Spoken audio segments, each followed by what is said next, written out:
All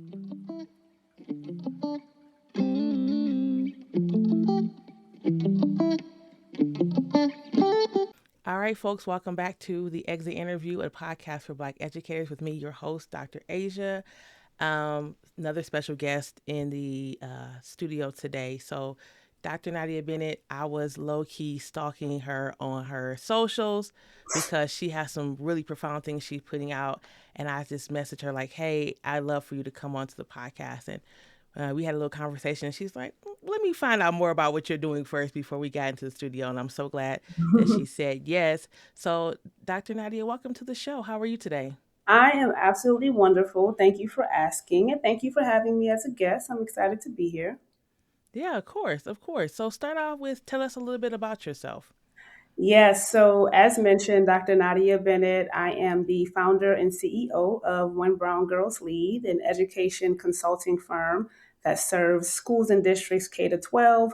I coach leaders, principals, superintendents, directors, and I also support schools with equity and anti racism work. I have been doing that for a few years now. Before that, I did a bunch of other things, which I'm sure we'll talk about in a moment. Outside of my work, I am a lover of reading. I love all books, not all books. I mean, I love books by Black woman authors. Those are Yeah. my first choice. Yeah. I love other books that just keep me engaged. Love to read. Love a good vacation. Love a good trip. Love time with family, friends. Yeah, and just I'm in a good season of life. Yeah, I hear that. And what's one of your favorite books? I know this is not a part of the list, but now you've got me thinking about it. What's one of your favorites these days? I would say, well, it's not a new book, but Parable of the Sower by Octavia Butler. Yeah. Definitely enjoy that one a lot.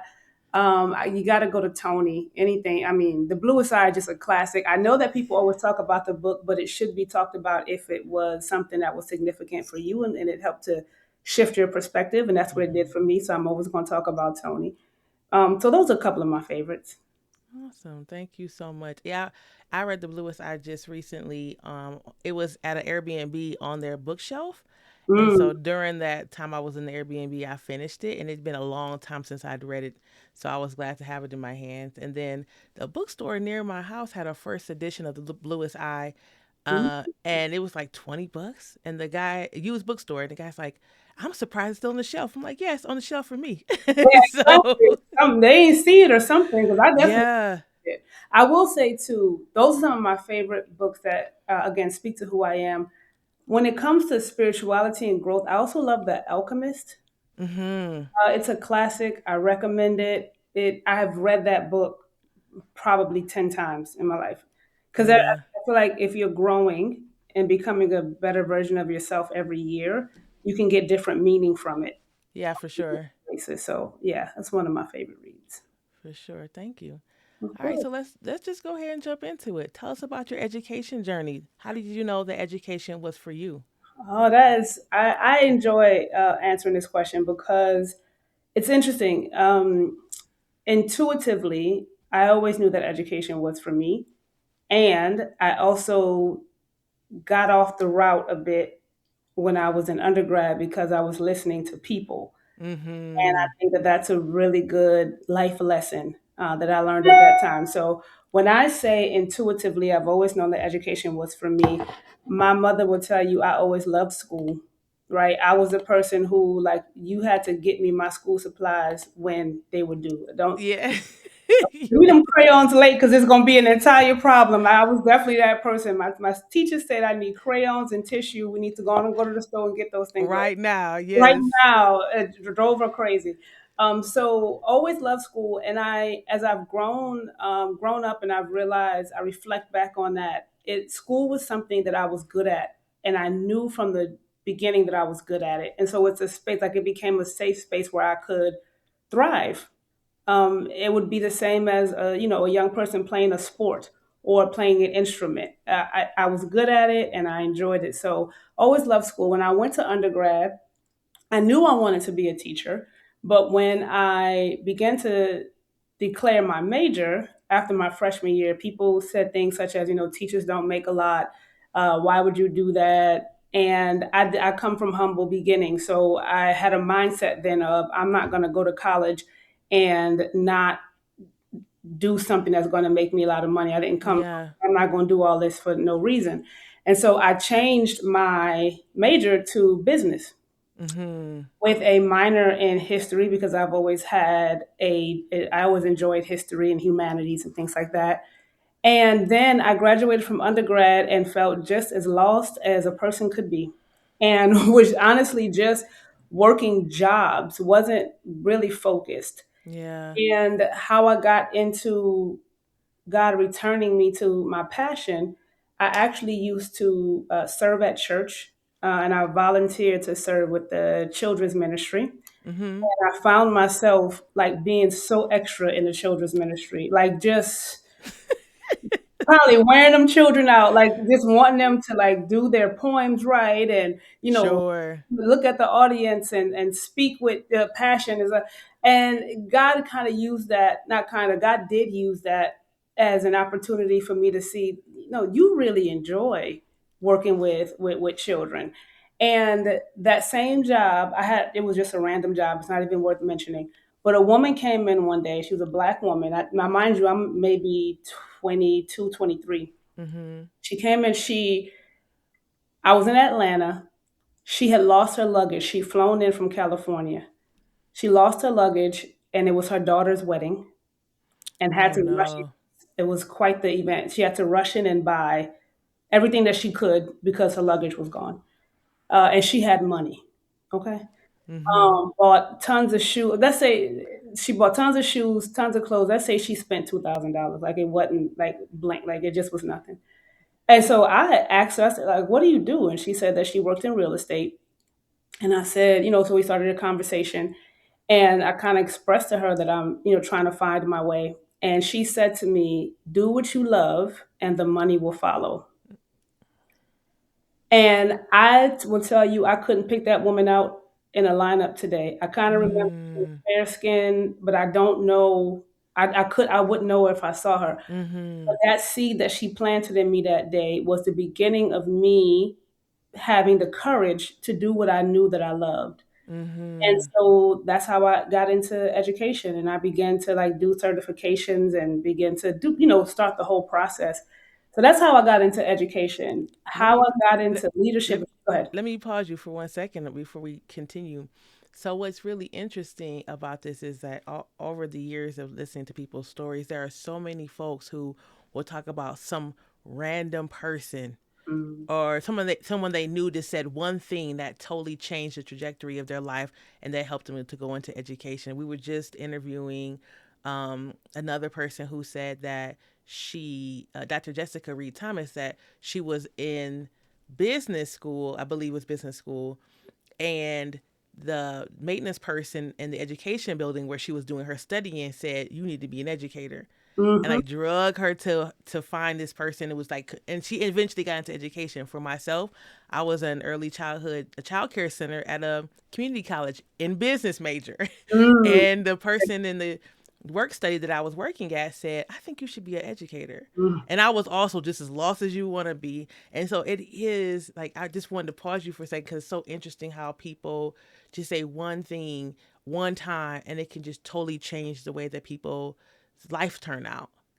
Yeah. I I agree completely, and I'll give you another one. When I was going from principalship, I'd been an assistant principal for several years and then principal for many years, and I didn't know I hit some milestones very early in life.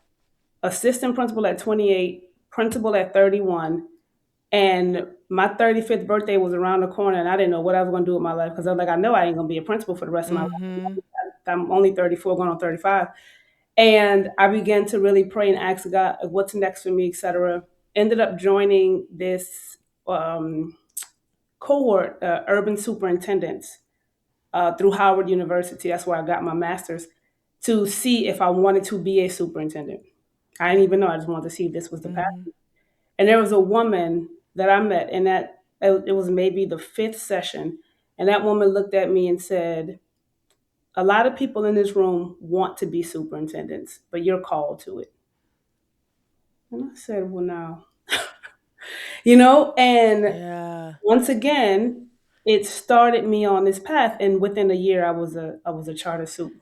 No, When I I don't want you to give too much away now I won't, because I won't. I say okay. that only to say, like, this goes back to what I just mentioned about The Alchemist being one of my favorite books. It Mhm. talks about when you're on the journey and you're present in the journey, whatever your belief in your higher power is, whether it's God, Allah, the universe, whatever you believe. I'm not here to judge what people believe, but most people believe in a higher power. Mhm. They they support your journey and your path so much that they will give you these things along the way to confirm that you're on the path. Yeah. And that confirmation can come from people, an experience, something that you see, but we become so much better at figuring out life and the spirituality of life when we're present enough to pay attention to the what we see across on the journey, what the universe sends us when we're on the. Yeah. I always think of it as breadcrumbs. Like Yes, just kind of just keep breadcrumbing. Like, oh, there's a sign, there's a book, there's a person, and you just and you look up and you turn around like, how did I get here? And exactly. it was all the breadcrumbs, all the words of wisdom, a random book.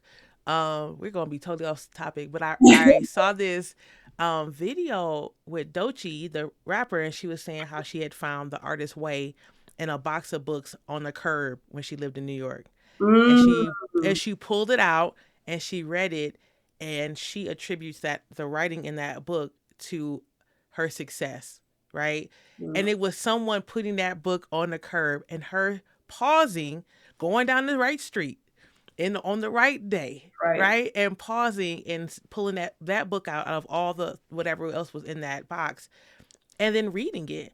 And so you're right, it's just that's how our journeys, if we believe, If we if believe. we listen, then that's how it goes. But listen, you won't have me, Dr. Nadia. Let's get focused here.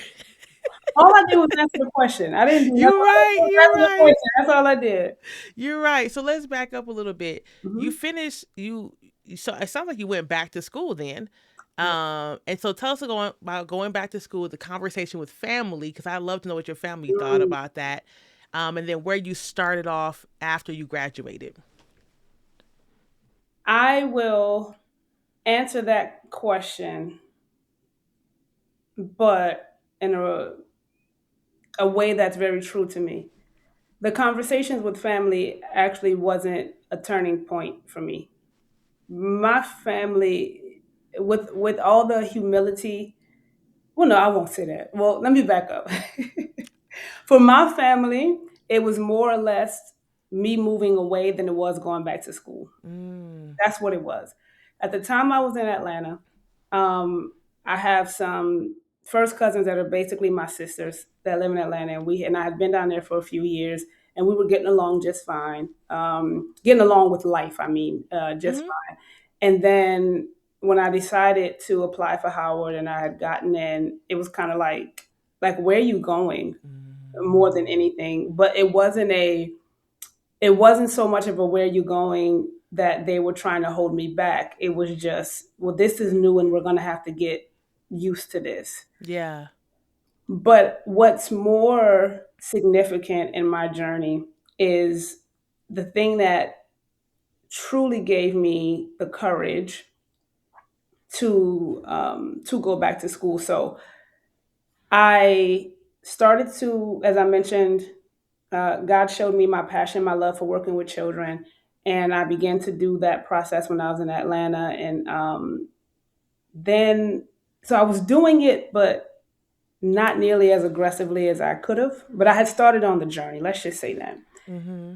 And then one of my first cousins, he was just a year and a half older than myself. We grew up not too far away from each other. Mother was a nurse, father was an accountant. He so he had their household had a lot more money than my household had. We went to the same high school, we went to the first magnet school for black children in New Orleans. And he had what people would typically look at and say, like, this is a pretty steady, functional household. Mm-hmm. Well, he made some choices. that were not beneficial to him at all. And when he was in his early 20s, he tried a drug that exposed a heart condition. Mm, And that heart condition led him to having open heart surgery at the age of 25. mm, And it lasted for about a year and a half, and he passed away at 27.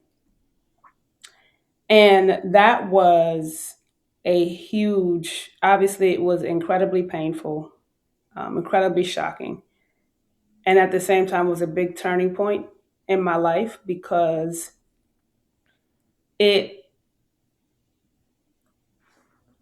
reminded me that our gifts and our talents are not for ourselves. And I remember being at his funeral and saying, I have to do more. mm, And my desire at that time was I want to keep as many Black boys out of jail and out of an early grave as possible. And the best way I knew how to do that at that time was education, because education was my way out. I had finished undergrad and I was doing okay, you know? And it was at his funeral that I decided I was going to do more. And I would say within 30 days, I applied to Howard's master's program, found out 90 days later that I got in. And a year after he had passed away, I was moving to DC. mhm. I share that also because none of us ask for pain. No one wants to wake up and have to experience something so painful and to know that suffering. And we do have a choice to turn that pain into purpose, right? Yeah, yeah, To yeah, turn yeah. tragedy into triumph. The human mind and the human spirit learns best when we don't get always get it right. We learn best through like getting it wrong and pain. Like we learn like right. So when things Yeah, are just great and everything's going well, most people aren't learning from that. They're just getting along with life. I, I like to remind people of that because, like I said, we have that responsibility of turning our pain into purpose, and that's what I did. And so it's important to me as I share my journey over the years to not let my cousin's life and his legacy. I got to let that be. I have to mention that so people know it was his passing that was the mhm. turning point for me. And I got into Howard, did that 2 year program and administration, and a couple years after that, got into leadership, and my career has been upward ever since. Yeah. Did you teach in the classroom first, or Yeah, were you? yeah. So I taught Okay. when I was in DC, and then when I got out of the program at Howard, I actually went to Philly and I taught some more, and then I got into leadership. Okay, got you. Yeah. So yeah, so tell us towards the end of your time in the classroom, leadership it seems like leadership had probably been calling you, but what was that decision like to say? Oh, you said no. No, no, no. A child, because that's another story. But That's this story. We want to know how you went from a classroom to leadership. oh goodness! So went to Howard for 2 years. Now, granted, now mind you, I had I'd taken a few years between undergrad and going into the master's program. So I started to live an adult life. So I Mm-hmm. had purchased a car. I had real bills, you know. And Mm-hmm. then I went to Howard and had to take out school loans for that, and so had more adult bills. And I had done some teaching, so couldn't nobody tell me I got this master's from Howard. I'd already done my teaching. I could get, and I had taken my principal certification. I was a certified principal because I had just come out of the program. Couldn't nobody tell me I wasn't going straight into leadership. Like, what are we talking about, right? Oh, And skipping the so, classroom altogether. yeah, oh yeah, I was like, I've done my time, like Oh, okay. I have to. This I is did Sunday school. I've done, yeah, I've done that. What are you Yeah, easy, talking easy. about? I got this. And so I knew. So coming out of Howard, I was applying for leadership positions. And let me clarify something. Coming out of Howard, it wasn't my principal cert. I had taken the test, and I had passed Okay, the test because it's not sure. just the test; it's a couple other things you have to have. But I had passed the test, so I felt like I was, good to go. Applied for some leadership positions. Got interviews for a place down in North Carolina. and then got an interview for up in Philly, and I was still in DC at the time. And I made it to round 2 or 3 for the one in Philadelphia. I didn't know anybody in Philly, by the way. They caught my eye because at the time, again, I was broke. Let's just be honest. I was very, very broke. I needed some money. At the time, they had a partnership with Howard, and they were offering like a $2,500 signing bonus Mm-hmm. to people coming out of Howard. I was like, oh, I'm definitely applying. And what year is this about? Oh, this is 2010 or 11. Okay, some good Yeah, money. girl, what you talking about? I needed that. Yes. So, and so I applied, and I take that back, 2009 or 10, because 11 is when Sure. I actually started in Philly, so it was 9 or 10. And so I applied, got to like the second or third round, and I drove from DC to Philly, did the interview, and drove back in one day because I didn't have money to stay at a hotel. And when I was finishing up that interview, the person doing the interview said to me, "We really like you. We think you're great. We think you'd be good for the organization. And we would like for you to come in and teach here for at least a year, at least, understand our system, how we do things, and then reapply for leadership." Mm. I went home and cried and cried and cried because my perspective at the time was like, I've done all this work. Yes. Like, what do you You mean? didn't see the Sunday school on my resume? I Exactly. taught I already. got so confused. I've taught already. I it's funny when you think about it, right? Yes. So I was like, but I have a master's from Howard. Do you know what Howard University means? I I'm black. Dr. I was, Nadia, I appreciate your audacity in this situation. oh, I couldn't believe this man was telling me. I was Oh. flabbergasted. Like, what are you saying to me? I didn't understand. Went home and cried my little eyes out. And at the same time, was began to pray about it. I've always consulted God, talked to God Yeah. about what my direction is. And through prayer, it was confirmed that Philly is where I needed to be.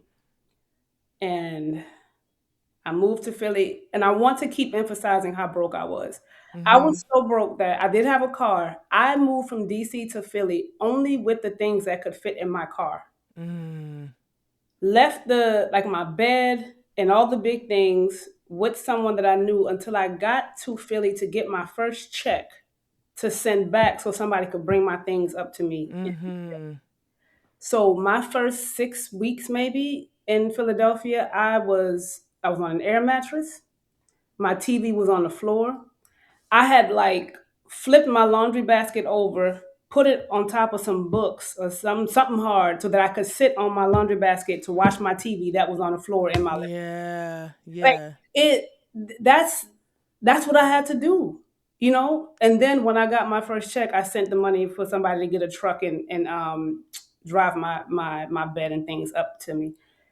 And I started teaching there. But that was enough for me because I had gotten confirmation that that's where I needed to be. I hadn't told Mm-hmm. that story in a long time. That's funny. I forgot about that. But that's what I did. So then started teaching. Things were going well. What grade and what, like middle, high, elementary? Yeah. So I was always a high school teacher. And I always taught history. So that was in DC as well as in Philly. And so in Philly, I taught African American studies and I taught US history, African American Okay. history and US history. Okay. And so that was African American history was ninth grade, US history was 11th grade. So I was between the two grades. And everything was going well. I was a good teacher. They had made me the history lead because I had teaching experience. So I was the history lead. And then midway through the year, maybe not even midway, after the first quarter, the organization put out the like in-house application for leadership again. And I was like, well, I'm gonna go apply.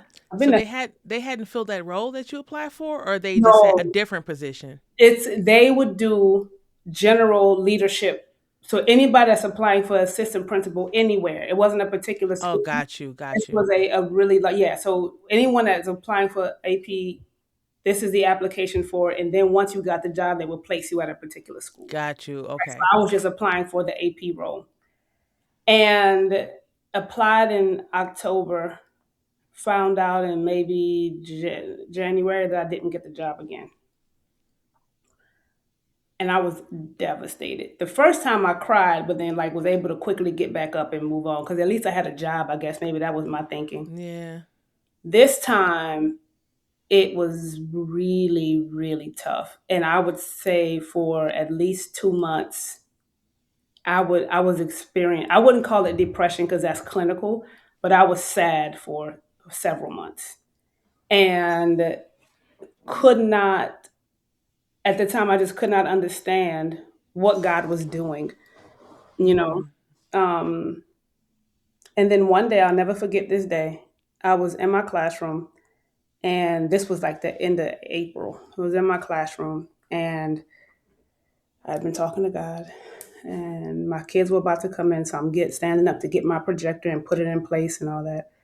And I said to God, I said, if you want me to be a career teacher, then that's what I'll do.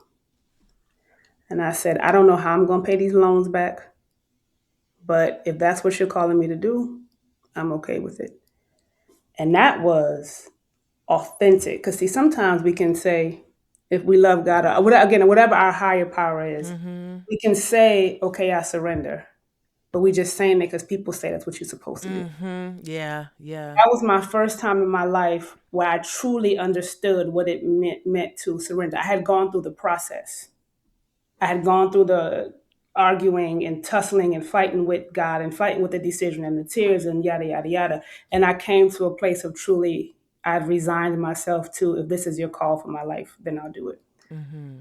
And Dr. Asia, no exaggeration, a week later, someone who I didn't even know at the time, no, the one of the current assistant principals of the school where I was, he had been selected to be a principal the following year, and we didn't even know it. He came down to my hallway to my classroom and he said to me, we are looking for an assistant principal. We'd like for you to apply. And I like jumped in the air. I was so excited. I was like, yes. And he was looking at me. He said, you still have to apply. I didn't care what he was talking about because I knew Yeah. I had been with God. Yeah. And I knew that this was it. I knew he had sent me, you know, and I did that interview for assistant principal. It was the easiest interview I've ever done in my life. It's like I Sure. had the job when I walked into it. I knew everything to say. It was literally perfect. And that was my step into leadership. Yeah. I love that. That's what happened.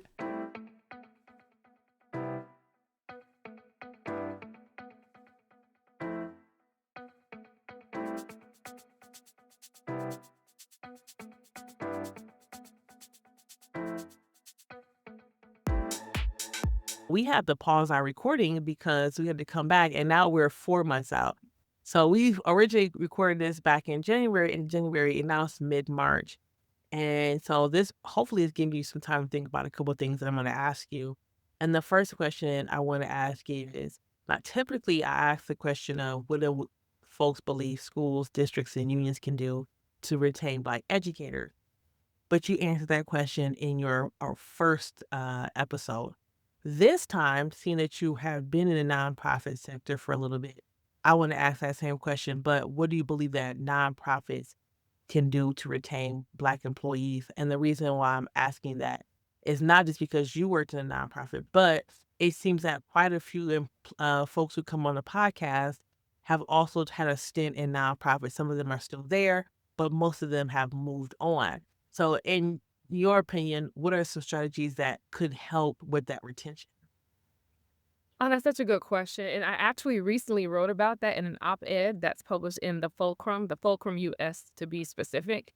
The op-ed is called Resilience is Not a Workplace Strategy. And I Yeah. actually lay out 3 bullet points that talk about that. So one of the things that workplaces in general, but nonprofits specifically can do, set realistic workload. Oftentimes nonprofits are working with tight budget, few people, and have really ambitious goals, and that can make workload unsustainable. For instance, at an organization that I work for, I was managing 11 projects, doing 11 concurrent things, fa- facilitating, managing, training. And I remember I listed all of the things that I was concurrently working on, those 11 things, and I listed them out specifically on our one-on-one agenda with my manager. And I just asked, what are the things that I should be prioritizing? Because all of these things, all these things take up a lot of time. And the response was, and I quote, everything is a priority. That's not realistic. Yeah. Everything can't be a priority. That leads me to my second point.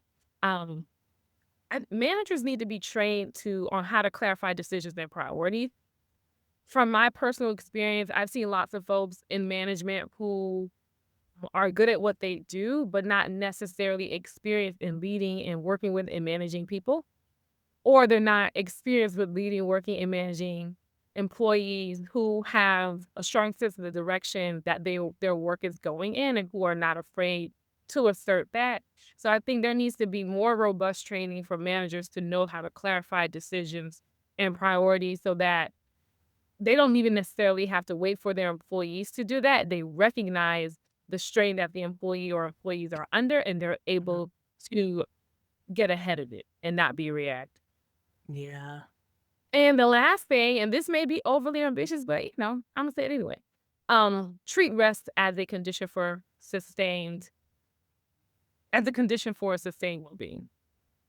I am looking at jobs. I see some organizations, they have like a wellness stipend, or, they encourage you to take X amount of weeks or days off per year. I'm sorry, I don't say I'm seeing that more and more, but because that's something that I haven't had in the workplace that I work in, that's something that I've seen. So I think more organizations need to treat rest as a condition for sustainability so employees don't burn out. I think there's a lot more conversation about mental health and wellness within organizations, but I don't really think organizations know how to support employees or even themselves in that area. Yeah. I love those suggestions. I have something I'm thinking about as you're talking about those, which is when you share your own experience, there was a racialized component, right? And so thinking about the racism that you experienced within your workplace and these people offering extra time off and things like that, do you believe that? And I don't know if I do. I'm not sure, but I don't know if those types of incentives that support burnout can also be a support for people experiencing racialized experiences in the workplace. That is a valid point, Yeah. right? You can't. I think I said this before, and I don't even know what interview it's before, but you can't like self-care your way out of or through a racism. I meant the environment Yeah. itself. Either the environment has to change or you got. Yeah. And Exactly. so at some point, if you're in an organization that doesn't treat rest as a condition for your sustainability, then you have a choice to make. And I think sometimes we're made to feel that we don't have a choice because in the US, we live in a capitalist society and we need money to live and survive. Hmm. And we want to do that in a way that doesn't put a lot of pressure on us. I mean, and so sometimes we feel like we don't have a choice, or we're in situations where it makes it really, really, really difficult for us to make a choice to step away from paid employment. Yeah. Yeah. No, I totally agree with that. Um, yeah, it's really challenging because that's the thing I always think about is like how do we can't convince others to stop being racist. And so is it this like leapfrog for black folks and black women in particular to be always looking for new jobs? And I'm not saying that like asking you that necessarily. It's just something I've been thinking about is if so many of us could step back and look at the overarching theme of employment over our lives and realize it's not even a if, it's a when. And I think that makes it to me really difficult to just sit in that. Like when am I going to feel safe? Entrepreneurship is not for everyone. And so I could easily say like, oh, just do this, just be. And that is not something to just fling out there. And like you said, people need to be paying their bills immediately. And this is a slow game, right? Or they don't have a partner, or they take care of aging parents. There's like so many other factors that we can't just like slap a band-aid on, do our own thing. Like do your own thing as if that's going to solve the problem for everyone. So I was just thinking about that. What you said, Dr. Age, made me think about, the phrase, stay ready so you don't have to get ready. And so I think what made it easier for me to walk away is, one, I'm in a privileged position to have a partner. I have a husband Mm-hmm. whose salary is well above the national average. Mhm. And so at some point, I want to say back in from 2019 to 2022, we worked on becoming debt free. And so we are completely out of debt. The only debt we have is our home, is our mortgage. We paid off our student loan. We paid off both of our cars, credit cards. We have no debt. And so as a result, we were able to save throughout that time, until fairly recently, we were able to save at a high rate. So when I came to him back in November, and I was like, hey, Yeah. I don't want to go back. He was like, okay. Which is funny because I wanted him to talk me out of it. I did. I went to him because I wanted him to be like, what are you thinking? We need this money. And he was like, Yeah. well, I wanted like, I don't have any excuse.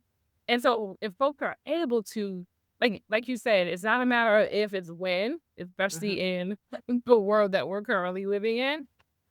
How can you prepare yourself to be able to provide for yourself if you step away voluntarily or you're told to step away You're involuntarily? stepped away. Step away, right? How can you put yourself in a position now if you're working to be able to say, I have this saved up that will sustain me for X amount of months if necessary? I think now's the time for us to think in that way. It's unfortunate, but these are the times that we're living in. Yeah. I had a guest on a while back. Her name is Rhonda. And Rhonda is a single mom who has 3 kids. And I remember she was in the wellness cohort that I co-founded. In mid cohort, we were a year-long cohort. Mid cohort, she quit her job. And she said she always kept saving money at every chance she could so that she could just leave when she wanted. And I don't remember what month she left, but she did not choose to start looking for work for a year and a half. Like that's I love yes. So and I love that for her. And she said that there was a point where people would ask her like, "You still not working? You not looking for a job?" And she felt this pressure to look for work. And then she said she looked for like a day and it's like, what am I doing? Like I saved my money, like I saved money, my kids are taken care of. I don't need to do this.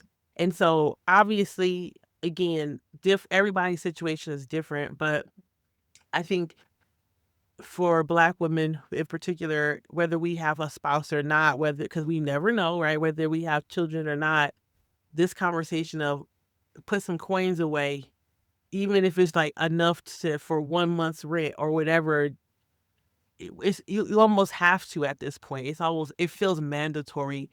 Um, and if not even for yourself, in case one of your sisters and your friends or family members need that you're able to offer that to them or your child or whatever in this economy. So yeah, I appreciate you sharing that. Yeah. My husband calls it a go bag, whether you Yeah. you have your go bag to the side. Yeah.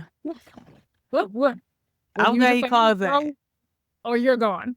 Yeah. I'm like, mine is like a no fuck you. That's what I call it. No, no, fuck me. Fuck you. That's the kind of so yeah, that's so good. Let me Thank you. not toilet. Have these some buns to the side. Yes, and repeat again the name of the piece that you wrote in case people want to go out and listen to it. Resilience is not a workplace strategy. Yeah.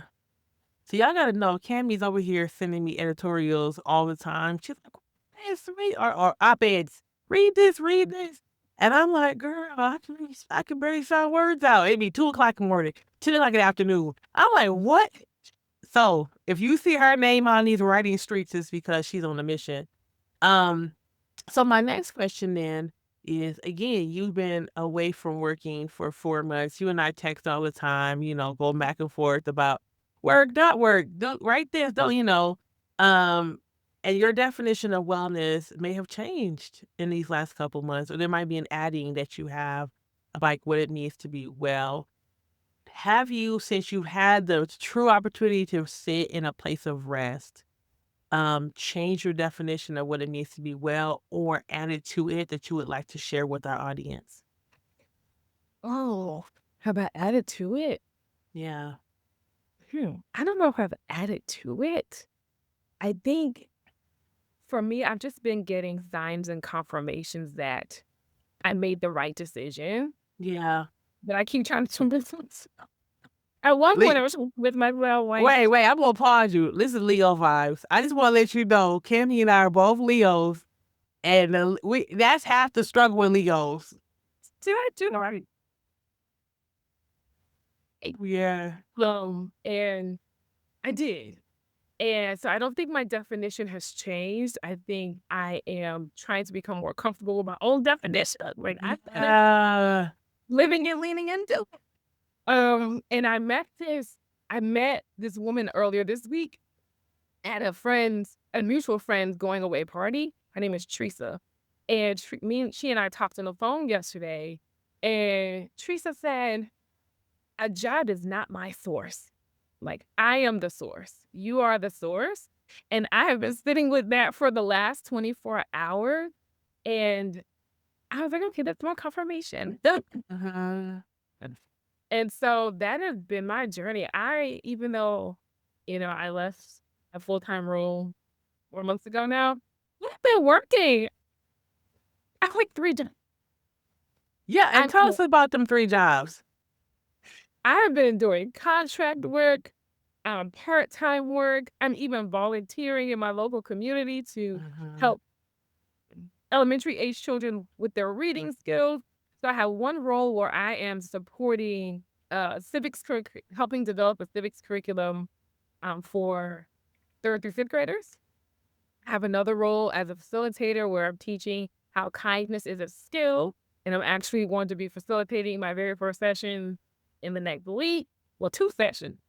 And what's the 3rd one? Oh, and on 10 Saturdays between February and May, currently March, I am working with high school freshmen and talking about their identity on Saturday. There are all the things. I'm also still waiting to hear back from 3 organizations about more work.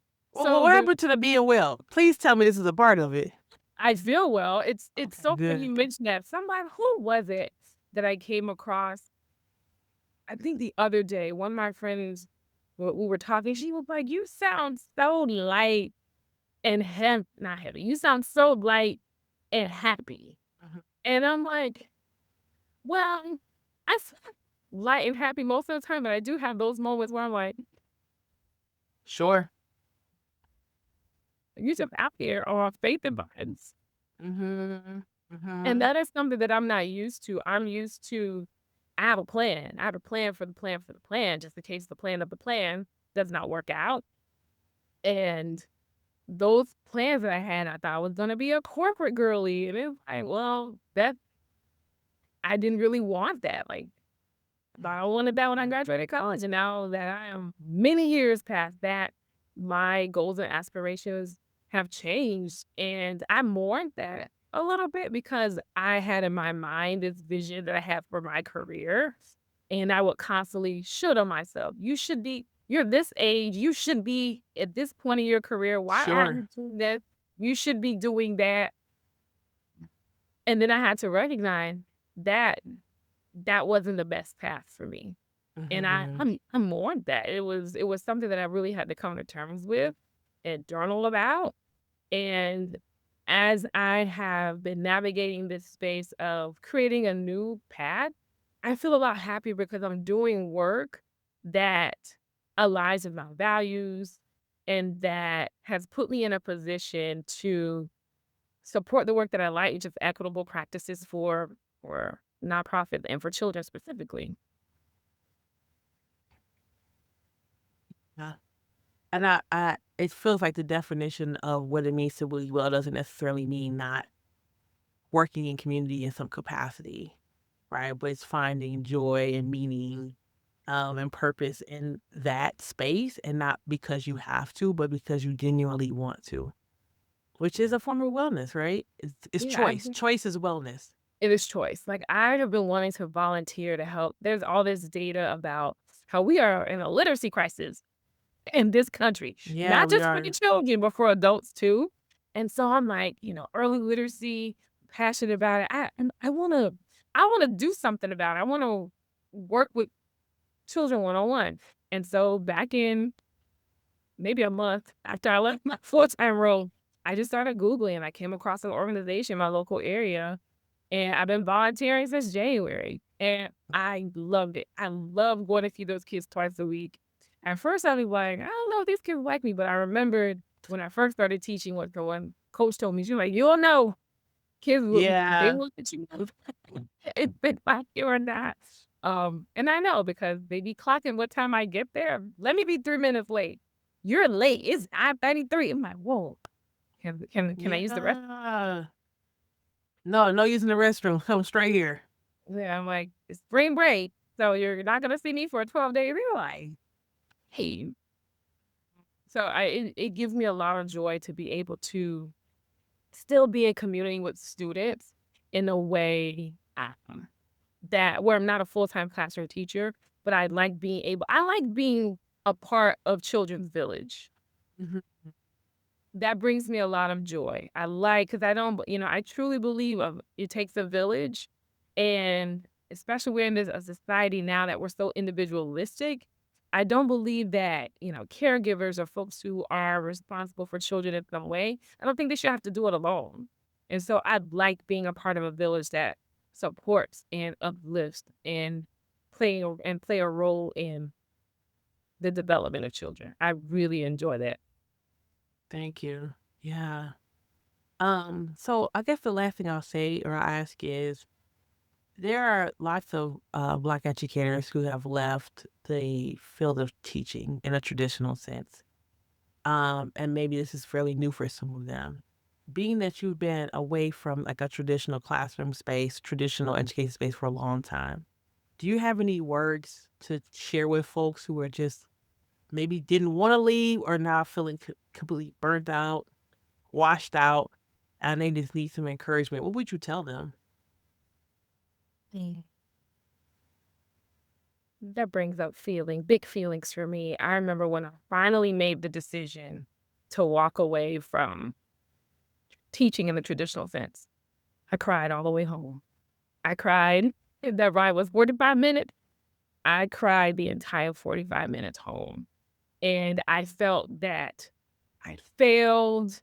I'd failed my students. I wasn't strong enough to navigate what I was experiencing in the school system. I felt like I failed my students. I felt like I failed myself. And when I got home, I'm crying, and it's like, "What?" And my husband like, what is going on?" And it was he knew it was my last day. And so I felt like a failure because I couldn't. I couldn't. I feel like I wasn't strong enough to stay. And he made me think about. He said, "Think about all the good things that you've done in working with children. You have kids; their parents are still reaching out to you on Facebook to say what a good job that you did." And then he made me think about the opportunities that you have moving down the line to support children in a different way. He's like, there are multiple ways to give back and to find purpose. And you did it this one way, and it's okay for there to be a different pathway to finding that meaning and purpose in working with children. And it still took me a minute to come to terms with that, but that's what I Sure. say to educators. Like, you did not fail. You did the best that you could within the system that you were operating in, and there are so many opportunities that you can that are out there for you to continue to do meaningful work and work that's purpose driven and that really speaks to you. But you did not. If you feel like how I felt, you did not fail. Thank And you. I just feel like educators, we take that responsibility to heart. right? And I don't, not saying that other professions don't, but it's so prevalent in teaching because it is a caring profession. And in that care, you also have to care for yourself too. Mhm. And there's nothing wrong with that. Cammy, as always, thank you so much for hanging out with me. All right, we're gonna wrap. We're gonna wrap it up. This is part 2. We wrapping it up. Thank you for coming back on the show and hanging out and sharing some more of your story. If people want to connect with you, if people want to read your pieces, do you have like a condensed place where they can find them? Are you social media? Where can people find you and connect with you? Hey, oh, LinkedIn is the best place. My first and last name, Cammy Julie. And so to your point, I'm going to make sure to link all of my op-eds there. And so far there are 6, and I'm working on a couple more, but I will make sure that they are all linked on my LinkedIn page so you can read about all the things that I like to talk about. That sounds perfect. All right. Well, we'll talk to you later. I know I will probably be texting you later. Please. Folks, take care of yourselves, take care of each other, and we'll see you on the next episode. All right. Peace.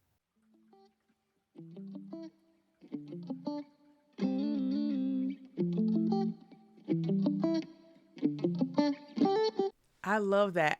The story from the and in my mind is still on the laundry basket with the books and Yeah, the that happened. right Hmm. and people tell the story of I had X amount of dollars in my pocket or I only had so much money or I and we figure it all out, we're led. So yeah, I love that. So tell us then, how was that assistant principalship? Was it what you imagined it would be? How long? Because you kind of said earlier, I did a couple years here, a couple years here, so on and so forth. So tell us more about that leadership part of your life. Yeah, so let me say I was at the same school for 8 years, Okay. and I was a teacher there, an assistant principal as well as a principal. So I climbed through the Oh ranks. wow. Yeah, I climbed Yeah. through the ranks in those 8 years. The assistant principal of all my leadership roles, the assistant principal was hands down my favorite. Uh, Why is that? oh, because the higher you go in education, the further away you get from the direct impact on students. Sure. The assistant principal for me was like the perfect mix of I still get to be super close to the direct impact on students because I'm coaching teachers. The students still know me really well. I'm in classrooms all the time. I'm very involved with the data, all those kinds of things. But I also am in leadership and I get to support the principal. And I was only responsible, or mostly, not only, but mostly responsible for instruction, which is what I loved. Mm-hmm. So that was hands down a great season of life. It was super hard. It was incredibly hard. Anxiety all day and night. It was, Mm. I dealt with all the isms, having to prove myself and, people counting me out, not believing that I was as talented as I was. Then I started to get, strong academic scores and people start to pay attention and see, oh, she's more than just a disciplinarian or more than just someone who has good relationships with students. This woman knows what she's doing. Yeah. Because oftentimes in education, they relegate Black people to positions of disciplinarian, right? You be Mm-hmm. the dean, and because like it's like go discipline those kids that look like you. Mm-hmm. Many of us are qualified and called to lead in that instructional space, and that's what I got to do, and I loved it. Principalship was the hardest thing I've ever done. Even as a superintendent, I would say principal was harder than superintendent. Mm. Yeah, for sure, for sure. Why is that?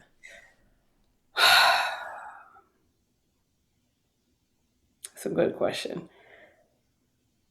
Principal, it was a huge shock to me of moving from, it's almost like teacher and assistant principal, different but similarities. Principal and superintendent, different but similarities. There's a gap between assistant principal and principal where the similarities are not nearly as frequent. Yeah, You both, I've heard that. Yeah. yeah, it's not what people, it's a huge jump and almost like a shock, like a culture shock maybe to the nervous system because you go from being responsible for academic scores, instruction, coaching, etc., to you know, if the boilers break, somebody's calling you. If there's a parent downstairs that's, not pleased with something, they're calling you. You're responsible for everything. Mm-hmm. And yeah, like enrollment. Like as an AP, sometimes you would help with enrollment. Nah, as a principal, you're responsible for it because that enrollment is a direct connection to that budget. You got to have that Sure. to educate them children, Yeah. And so it's a huge the skill set required to jump from AP to principal. I don't think that that's talked about enough. You have to have your hands in so many more things when you go from AP to principal. So that was so to answer your question of why it that may be the foundation of why because I had to learn so many other things to be successful and I didn't have a frame of reference to understand that. Mm, Maybe that's why. thank you. I Hmm. have a question. So, because you talked about, which so many folks on the show talk about, like proving ourselves, Hmm. like taking these leaps and seeing the resistance, either from people who don't know you at all or colleagues that people like, oh, I thought we were at least decent to each other, and now I can see that I'm in this position, and it looks so different. Our relationship. Can you tell the audience during the time of you being an assistant principal and principal, and even into your superintendency, what did wellness look like for you? It Hey, didn't. hold on. Let me, folks, if you're not looking on this on YouTube, you missed the face she just made. Child wellness. What you talking about? Like that was a dream. That work life balance was a dream. It just wasn't a reality. Not Mm-hmm. if excellence is your goal, work life balance is really hard to achieve. Mm, I was not very good at wellness. I would say that I didn't even really understand wellness. I thought that I understood it then, but I didn't really understand it. And I understand it now. I understand what it means to listen to your body and know when to slow down but I didn't understand that then. I was working all the time. mm, And I don't blame it's easy to blame, you know, the districts that I worked for, the organizations or the colleagues or the difficulties of the job, but I don't know I don't believe that I had an appropriate and healthy definition and understanding of wellness. We are socialized, we being Black people, are socialized to believe that we have to do twice as much. We have to work twice as hard. We have to bring excellence in everything that we do. And that's true. It's not just how we're socialized. I've had experiences where, my leadership, this is the how I always say it. As a Black person in leadership, I feel like I always have to prove myself while I watch white colleagues be welcomed into leadership with grace. mm-hmm. Like, come over here. We're excited to have you. Let's coach you up. And for us, Mm-hmm. it's kind of like, let me see what you're going to do. And then when you prove yourself, their disposition changes. So I just wasn't good at it. I don't recommend it. Yeah, thank you so much for that transparency. And I knew I had a feeling you were going to say that, but it's always good to hear different perspectives because like you said, the scores were changing and all these things. And so this idea, there's some sacrifice that's involved. Yeah. And I don't know how many people are thinking about that when they think about leadership, or they think they can handle it, or I'm sure people have all kinds of things that they do as they're kind of moving through administration to, I don't want to say justify, but to try to figure out how to make it work. And some people are successful at that in their own definition of success, and some people aren't. You started in your superintendency. You went into the cohort. You were talking about, she walked into class and the person said you were destined for it. Yeah. So start us off there and tell us about your work as a superintendent. So yeah, so that was stated to me March of 2019. And in that same time period, I had a mentor who was a superintendent in Philadelphia, and a position had come across his desk. It was the executive director was the title, and it was a charter superintendent. Mm-hmm. for all intents and purposes. And it had come across his desk, and he passed that uh, position on to me. Now, I had made a commitment to the school where I was a principal. I had no intentions on leaving at all. And he passed that job on to me, and I looked at it, and the way that it came to me, consider that that woman just told me that I was called to this role. I was feeling incredibly inspired, and something was stirring in me. Mm-hmm. This position comes my way, and it's just all these things kind of happening. And I looked at the position. I was like, no, like I've already made a commitment. I can't do that. Then it came back to me again, and I started the application. Let's say I entered like the basics: name, resume, what you've done, and I stopped. And then the person, this was like maybe 3 weeks later, the person who was recruiting, because they'd hired a national recruiter, the recruiter took my phone number from that partially completed application and called me and said, "We saw that you started the application. Your qualifications aligned. We would love for you to finish the application." I didn't even know people did that. I did not like, Mm, because you have to finish the application for somebody to call you. I did not even know that. obviously not. Obviously not. I was like, what? And so that was kind of like Nadia taught me talking to myself. Like, Mm-hmm. are you running from something that's kind of at this point feels like it's chasing you down? Mm-hmm. And I had to get alone and really, I sought counsel and talked to everybody I knew, which now when I'm looking, now that I done grown up and have more confidence in my own decision making, I didn't need to talk to all those people. All I Mm. really need to do was get along with God, and He made it clear. But that's where I was at that time.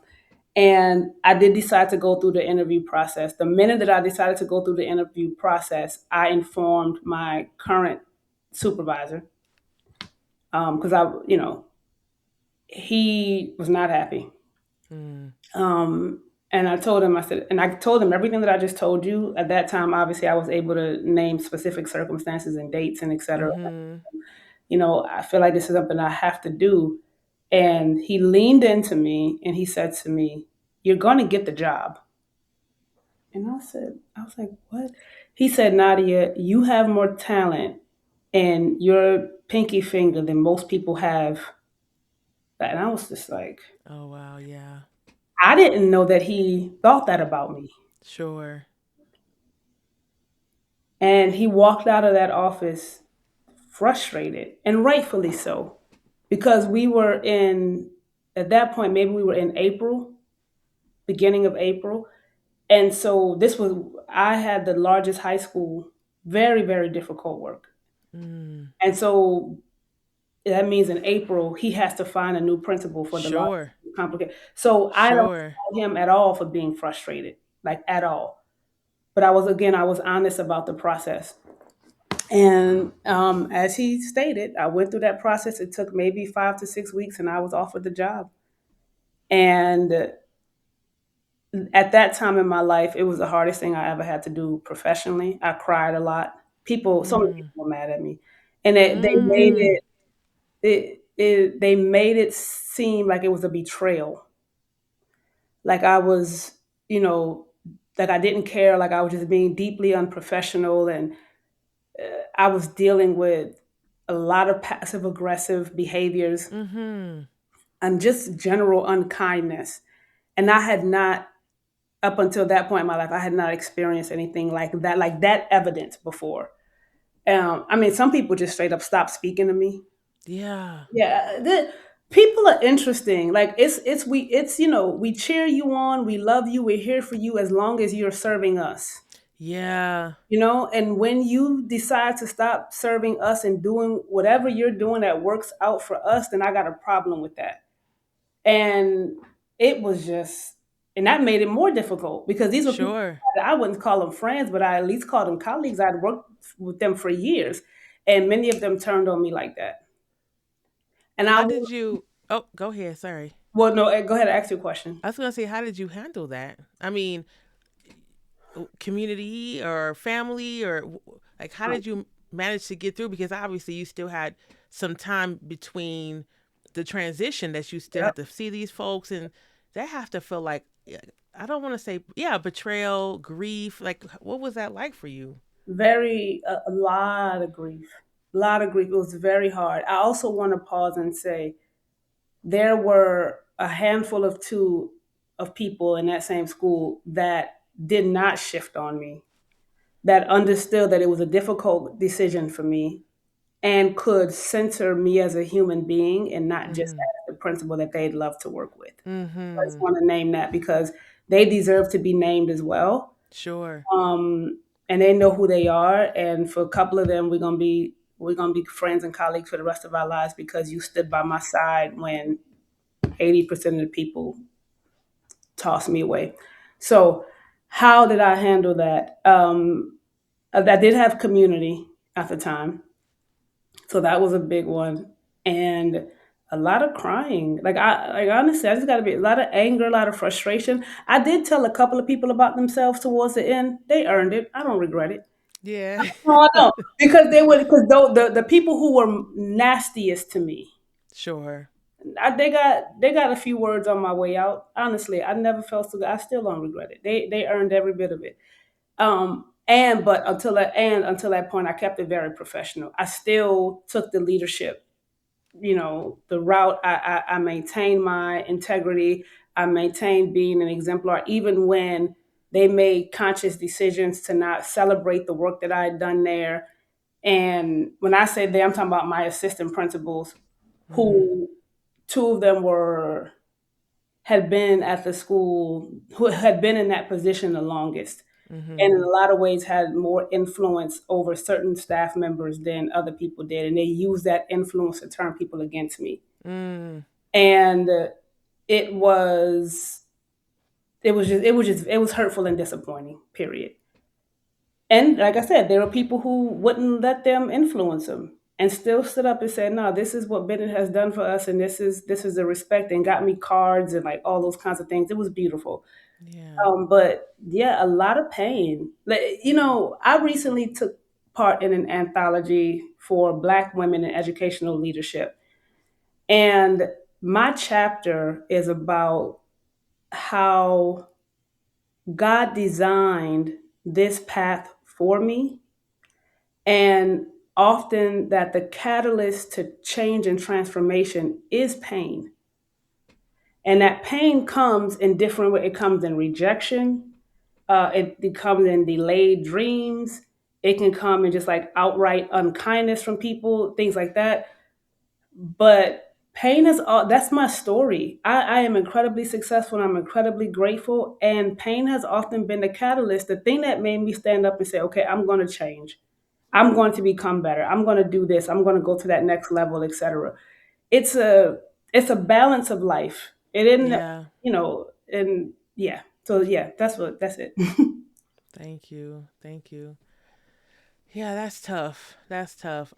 As you're talking, I just keep thinking about grief and about the ways that we build relationships in schools and districts and how it can be so challenging when we're shifting, because what I've experienced is that, especially if you're in the same school district as I was, it felt like I was siloed, and then when I moved on to do something else, all the folks, like a lot of people didn't come with me, Right. and I was starting over again. And there was this like, how could you leave us? And let alone the students, but like the adults. And so I always ask people like what that transition was like. And you wouldn't be the first person who didn't have everyone rooting for you Mm, because of their own insecurities, their own shortcomings. And that's unfortunate in education. And I'm going to make some assumption that since you were teaching in Philadelphia, the school population of educators was diverse at least. yeah. And so we don't always want to assume it's all one race or one gender of people who are supporting or not supporting us when we're making these transitions. So I appreciate you sharing that. Because I don't Yeah, know if she wouldn't want me to say her name. sure. She was my. This is how I'll identify her. She was my last teacher neighbor, so she'll know who she is. Mm-hmm. She would not let them bring her down to where they were choosing to operate. She would Mm-hmm. not let them do it. And she stood up for me, and she stood up and she celebrated my work. I love her to life and for life. And the majority of the people who understood that it was time for me to move on, they were people who look like me. But I also want to say, I've also been in a place where people who look like me have questioned me. Um, Even though in all of my years of leadership, I've always been intentional about supporting my people and the progress of my people, hiring more Black male teachers because there's just not enough of them, encouraging people that look like me to apply for advancement and promotion. Even when I was in leadership, and I learned that when I got on the other side of that table, and I learned that a lot of their white colleagues were negotiating higher salaries behind the closed door, and we weren't Mm-hmm. doing that. I kind of slipped that information to my people. Y'all better start negotiating these salaries. Mm-hmm. Made tons of decisions, um, and there was a moment where they, they didn't agree with something I did. I don't remember what the thing was, but they didn't agree with something that I did, and they didn't show up for me the way that I would have hoped that they would, and that was a big learning lesson for me as well. Sure. Sure. Yeah. Yeah, that can be incredibly painful. Thank you for sharing that. Tell us about your work as a superintendent. I think that you may be the first superintendent on the exit interview. Oh, I'm so glad. Yeah, yeah. So tell Awesome. us all about that work, what it was like for you, and what you did after that work. Yeah, so that was also a calling, something I was led into. The big picture, I walked into the role. It was it was charter superintendency in New Jersey, and they had experienced several years of poor leadership. And I don't know if your main audience is on the East Coast, but They Pennsylvania, are, they they are are. okay. Mm-hmm. So Pennsylvania, Philly specifically, is more lenient on charters than New Jersey. New Jersey don't play about. If you're gonna be a charter, you got to have your ish together. If not, Sure. it will quickly put you on probation and quickly, yeah. Mm-hmm. So this particular charter network was on their way to being put on probation, and so that's why they fired the leadership before me, did a national search, brought me in there to turn it around. The highlights of that is that I was there for 3 years and led the district through COVID. Even in COVID, doubled literature scores. No, excuse me, tripled some of the literacy scores, doubled the math scores, brought us Mm-hmm. way back up academically. In my first year there, the charter department from the school district visited the school 2 times, which I had never experienced, in like 2 times in 1 year. And like they came by like my first 3 weeks in a row, and then came by 6 months later. And after that second visit, they said that we were no longer at threat for being put on probation, and they Mm. on our academic scores. And like I said, we doubled, and those scores increased. So that's the beautiful highlight of that, in that I was called into a place where things were not going well. The young people though needed that school, in terms of the charter school was and maybe still even does outperform their district school. And so Mm. I'm really in support of that charter network. On the When you pull the curtain back, it's I stepped out the frying pan and into the fire. Mm. In that the racism was at a higher level, the sexism was at a higher level. All of the people on the board were middle aged white men. Mm-hmm. I was the only Black woman at a chief level position. They hired me. It was a very, very it was tokenism all the way. They hired me to be the face because communities trust women, Black women, in these leadership spaces, and and they should. But it was also like, come in here, do what we say, don't challenge us, just do what we tell you to do, and Sure. like a stay in your place kind of thing. And I'm Yeah. that woman. Not if I see something that's happening that doesn't benefit children that look like me, I'm not going to just sit back and act like that's not happening. So in full transparency, a lot of successful things happened on the surface, and I'm grateful for that. And I was at odds with the board, not the not the whole board. Let me tell you, I was at odds with the leader of the CMO from the day that I walked in there. Um, and it was that one was tougher than the principalship because again it was also during COVID, so there was more isolation.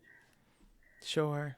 New city, new role, new responsibilities, and heightened isolation is not good for the mental health. um, and so that one was really tough. Mm-hmm. I don't regret it though, because it getting so difficult is the reason that I ended up starting my own company. Mm-hmm. And I love, love, love having my own company. And I just thrive in this space. But it was after years of being a Black woman with exceptional performance that never felt psychologically safe.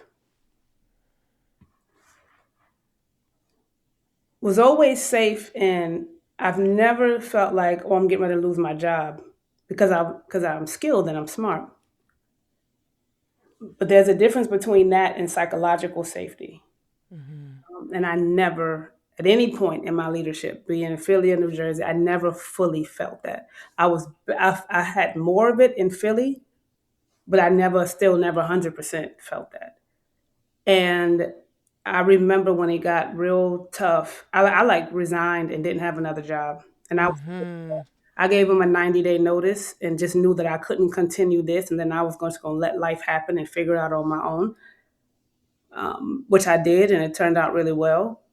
But I remember saying to myself, I want to create a space for people that look like me where they can feel safe and valued and cared for and seen.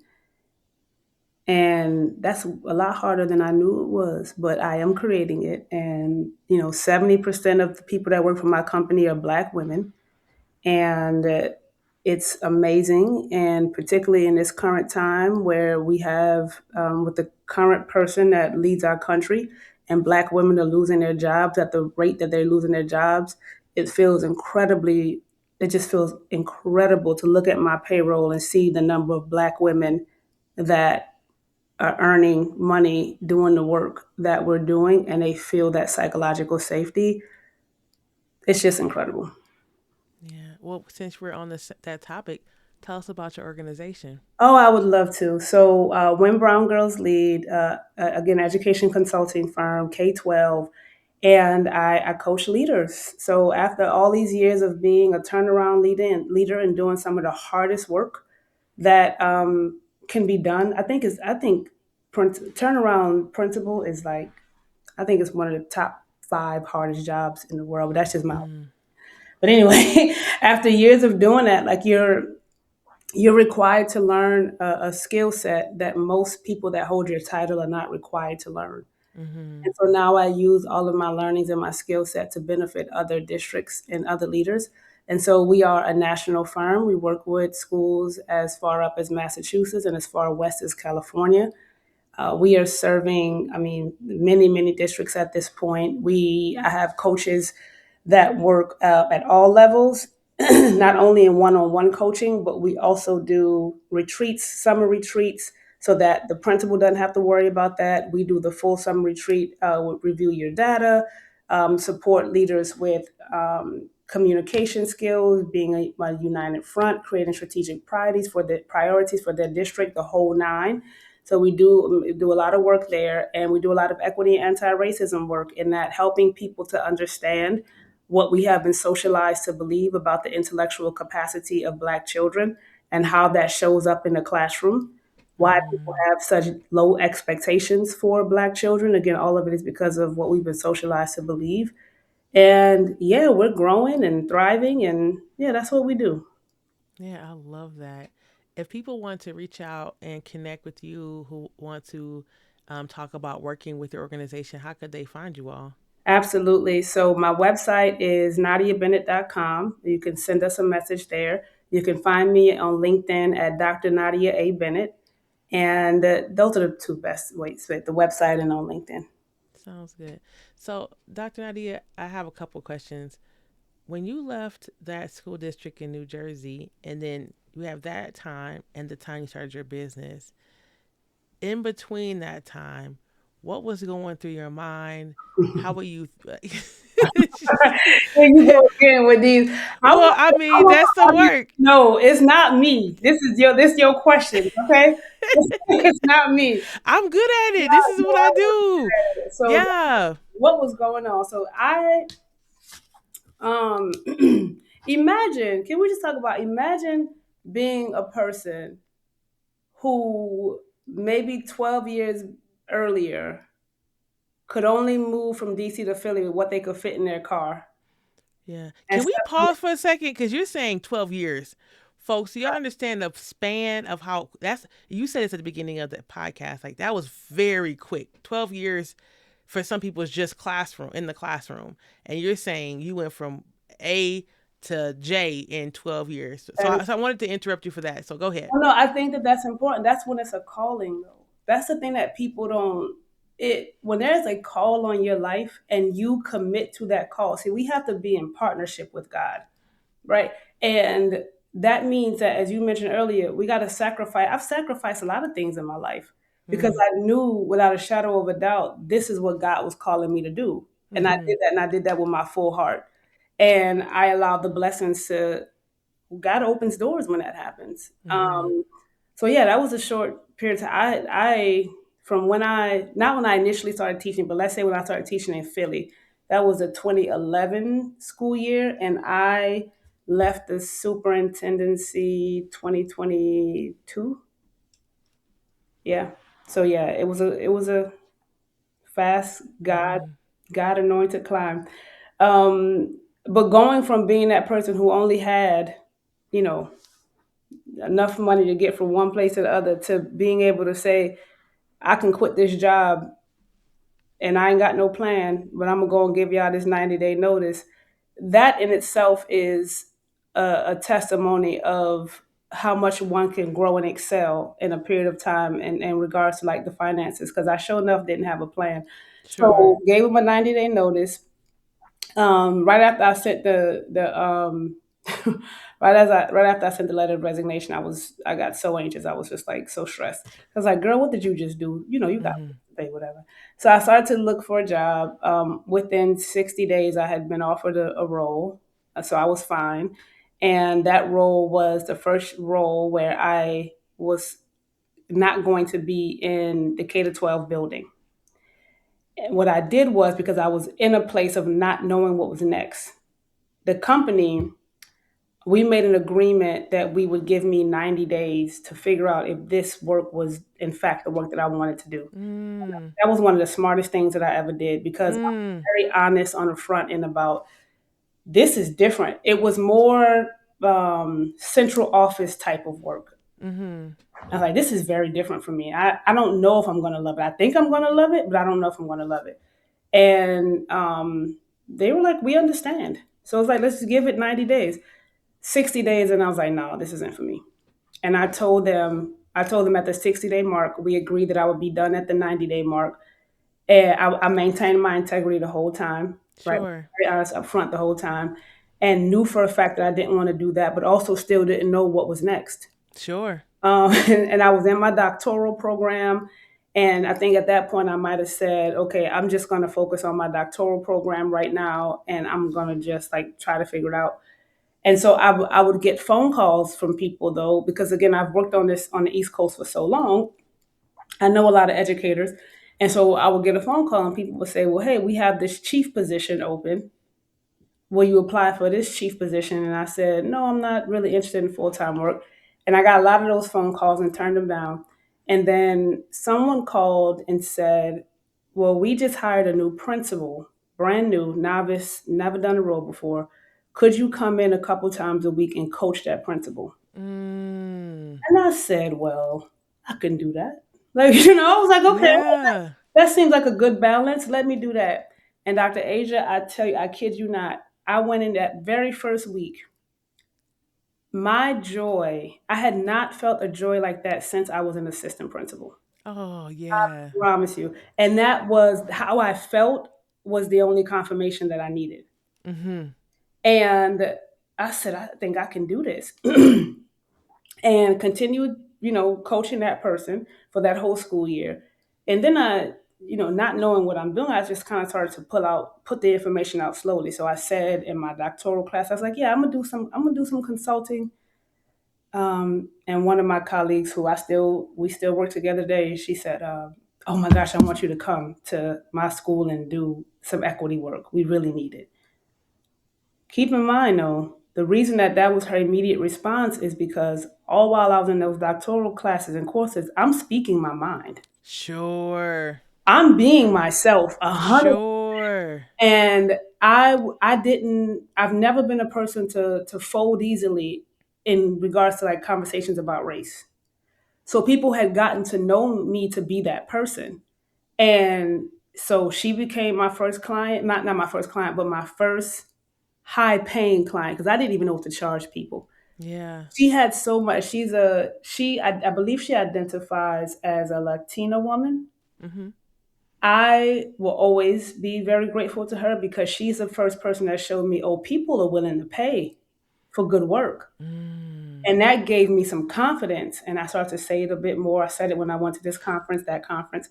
And by the end of that year, I had 5 clients.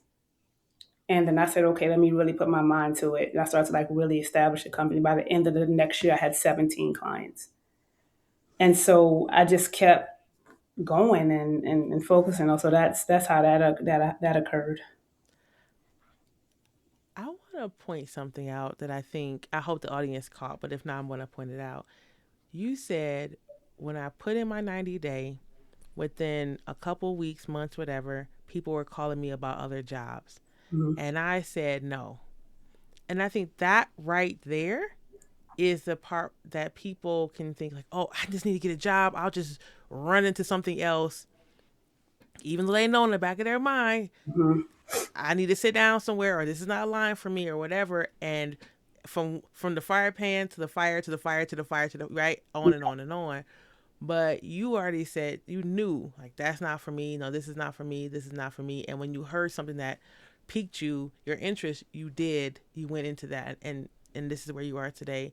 And so I just want to talk to the audience and say like, listen to folks' stories. Yep. Have some faith in your intuition, your gut, your ancestors, your God, whoever, as you're going through this path of like, what should I do next, or where should I be, or I don't belong here anymore. What's the next step? Because there's so many folks that come on the podcast who say, we just talked about this, we breadcrumb a Mm-hmm. little something, and next thing you know, we're off and running.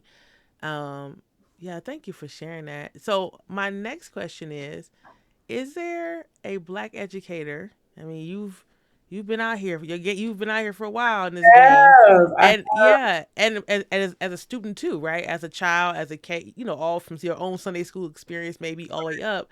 Is there a black educator or black educators that you would like to shout out on the show? uh, first up, her name is Miss Chapatal, my 11th grade ELA teacher. I pray that she hears this podcast. I will pass it on to somebody from my graduating class that can maybe pass it on to her. I Miss Chapatal gets my very first shout out because I went to a Magnet High School in New Orleans. You have to take a test to get in. Mm-hmm. And if you ain't do what you're supposed to do, you can get put out. And I did not do my 11th grade term paper because I was silly and I was playing around and living my life. I didn't start taking things as serious as I needed to until I got to college. I was just always silly. And I didn't do my 11th grade term paper. And Miss Chapatal, I was at home during the summer minding my business, and I got that letter that said, you cannot return. And I don't know if I've ever gotten dressed and begged my mama to drive me down to that school faster in my life. Because I had been with my class since ninth grade. I had 1 year left. You try to put me out. I went to Miss Chapatal and I begged. And she just happened to be there that day too, because it was summer. And I begged and I begged because I said, like, what happened? What did I do? And she made it clear it's because I didn't do the term paper, and I had some behavior things that I had done that year, and she just felt like I wasn't taking it serious. And I begged and she allowed me to do the paper late, turn it in, and she did let me come back that year. The reason I shout out Miss Chapatol is because she found an amazing balance of high expectations, but also meeting me where I was. She didn't give up on me. Sure, sure. You know, I had to do that paper, right? Is are you behind it coming back? That's the rule. But she allowed me to turn it in. Now, I'm not even saying that should happen often with children, but when I needed it, she saw how much it meant to me, and she allowed me to do that. And I just, after becoming an educator, I have a deep, deep, deep respect for who she is, how she held that bar. She didn't play with us, but she also saw us as human beings and saw when we needed a second chance. So much love, much respect to Ms. Chapatol. I hope you hear this. You greatly influenced and impacted this Black woman that ended up walking in your footsteps. I'm forever grateful to you. Thank you. And that she was there in the summertime. In the summertime, you know what? I found she ended up being the assistant principal. They were promoting her. So when we went to my senior year, she was my AP, and then I had gotten even more trouble. I was cutting up.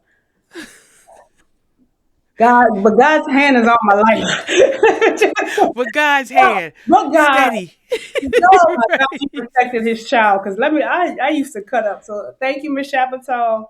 I turned out all right. So in your leadership time, in your time as a leader in like a traditional K-12 space, I asked you about your wellness, Mm-hmm. and you were like, "Come on, now, sis, Yeah, it didn't exist, right?" I didn't. You've had lots of experiences since then, and you've gotten a chance to talk to principals and coach folks and talk to people and community. And we're asking the same question about your wellness now. For you now, what does it mean to be well? It's a wonderful question. Well, I've learned a lot since then. Being well for me is meeting my definition of success, which is to be able to live out my creativity and my passion, which is through the work that I do. Um, Being able to rest in love, love that's self love, love from people in my life, and knowing that I actually can experience love and creativity better when I actually give myself physical rest, Mm-hmm. right? And that it's almost like you got to pause so that you may be poured into. And I'm not talking about poured into by another person. I'm talking about poured into by what that intuition, that spirit, that inner being is guiding you towards. And so I rest. I sleep, and I love my sleep. I think sleep is one of the best things that God has given us. When I travel a lot for work, but when I'm not traveling, I rest. I rest on the weekends. I step away from the work when I can, and I spend time with friends. And so there are trips. So I take trips with my friends, but then even outside of the trips, because travel can be a level of stress in itself. And I travel so much, sometimes just getting there can feel like another stressful situation. So just being in the presence of people that I love and getting energy from that and being reminded of the great things that we've done together and so on. Reading books, sitting in the sun, drinking water, exercising. Like wellness for me, like I said, is to be able to operate with those higher level um, things that I believe feed us and fulfill us in life, like creativity and love. But then also just being. Mm-hmm. Um, so yeah, that's what wellness looks like for me. Going to Thank my you. doctor's appointments, Go to Yeah, that part. because there was times when I was too busy and I would miss appointments because stuff was going on. Go to your doctor's appointments, take care of your physical body. Yeah, Yeah. I I I, I had one more question that came up just as we were go talking, or for it. you were talking, which is there are a lot of Black women in education who would like to go into leadership. Mm, And is there a piece of advice you would like to give them? They're starting to fill out. This is about the time, like, this is for those who are listening to this. This is April when we're recording. This is hmm the time when people are getting their announcements to be principals, assistant Yeah. principals, or thinking about that. Is there a piece of advice that you would want to give Black women looking back on your own career from here back that you think would be helpful to them as they're thinking about leadership? But anyone going into leadership, um, find and keep community. Community can look like whatever you need it to look like, but understand that the role is incredibly isolating. You are going to be faced with white rage. You're going to be faced with misogyny and the patriarchal system. Those things, that those are systems that are set up in this country, so it's going to happen. The odds of you avoiding that are very slim. Know that it's coming and have community, and don't let it throw you off your square. Because see, that's what it's intended to do.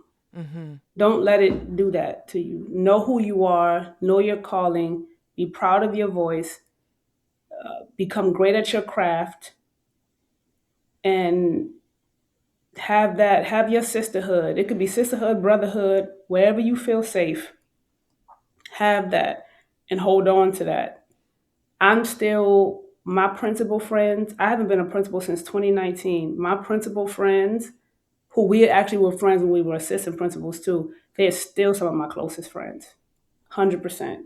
I still go on vacations with them, love them to pieces. We we had a beautiful community and we held each other down. And that's holding each other down is it looks different for some people. For some people, holding each other down is I can't figure out how to do this thing, help me problem solve. Mm-hmm. Send me this document. Holding each other down for people like me is girl, I just need to cry real quick. Mm-hmm. Can you just can we just meet for a drink and you hand me a napkin and let me get it out? Like whatever that Mm-hmm. is for you, find that space, find that safety and cling to it. It matters now, but it also will matter later in your career as well. Awesome. Well, Dr. Nadia, thank you so much for coming on the Exit Interview podcast for Black educators. Folks, remember, take care of yourselves, take care of each other, stay in community, don't isolate, drink your water, Yes. get your breast exams, get your Yep. teeth clean. You know Yep. what I mean? Take care of yourself, and we'll see you on the next episode. All right, peace.